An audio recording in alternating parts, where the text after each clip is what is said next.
Hi everybody, Frank here, Godzilla Island, with a little review slash overview of Kaiju No.8 volumes 1 through 4. It follows our main character, Kafka Habino, who is kind of a middle-aged man, a funny character, a bit of a goofball.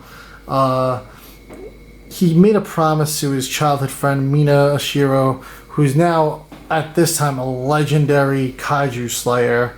He always said that the two of them would fight side by side to take out these Kaiju menace after their town was ravaged by Kaiju.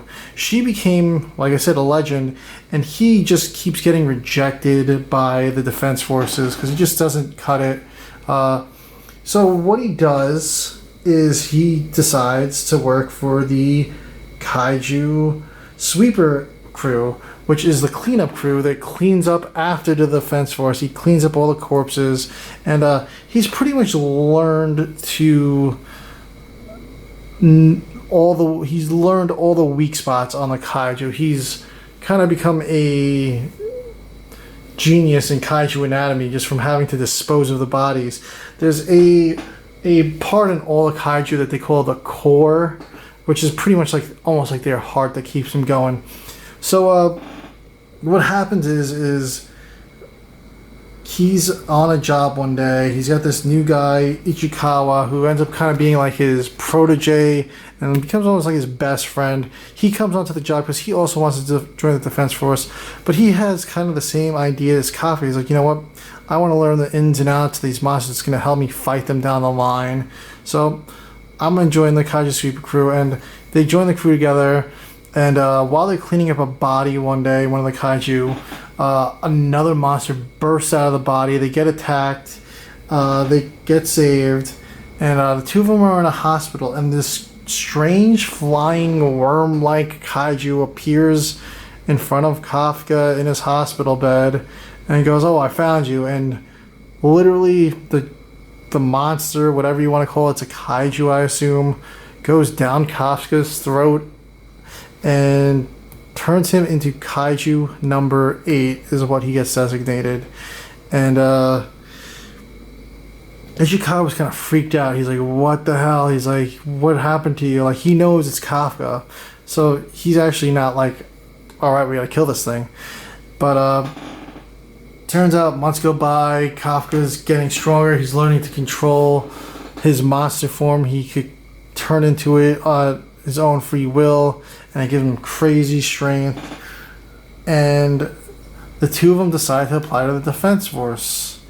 That's where they meet Shino Hikaru, who is basically the general's daughter, young girl, like in her teens. She's just basically a kid, and she's sort of like the comic relief too. She's like sort of your Asuka to Shinji, you know. She's always yelling at Kafka, calling him an idiot. And it's kind of funny, the dynamic between the two of them. And on this cover, we have Soshiro, who's the second in command of the defense force next to Mina. But eventually, Kafka, they all make it into training. They get recruited into the defense force, even though his power level is like only 1%. They wear these special suits that you all see here. And it's sort of like the suit enhances their abilities, makes them stronger, faster, fight harder. She ends up getting an axe. He still has his gun. But throughout the story, they encounter other Kaiju, and the Kaiju become more and more complex.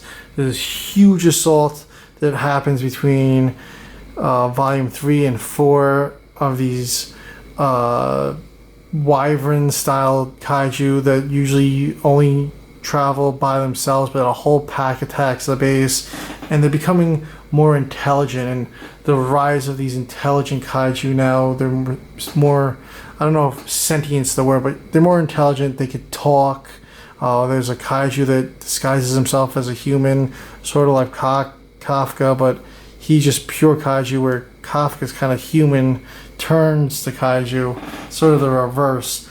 But all this crazy stuff's going on right now.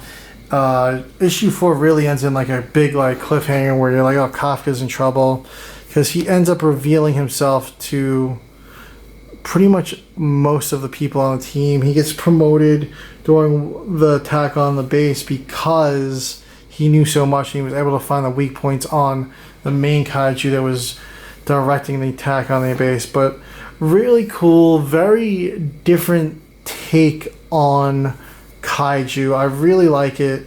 I feel like this anime is going to be like super gory, because even in the first issue they were almost like censoring, blurring the kaiju parts. They don't do that in the further issues, not that I've noticed. So I guess they're like, you know what, we'll make it gory, we'll make it crazy. And it's just been a really enjoyable series so far. I know we're on, I believe, like volume like 8 now or something like that. Definitely highly recommend picking this up. I've been reading through these slowly. I've been having a hard time reviewing it because they're such large books and it's a hard thing to... I can't take you guys page by page through these large mangas, but they're still kind of quick reads because there's so much action.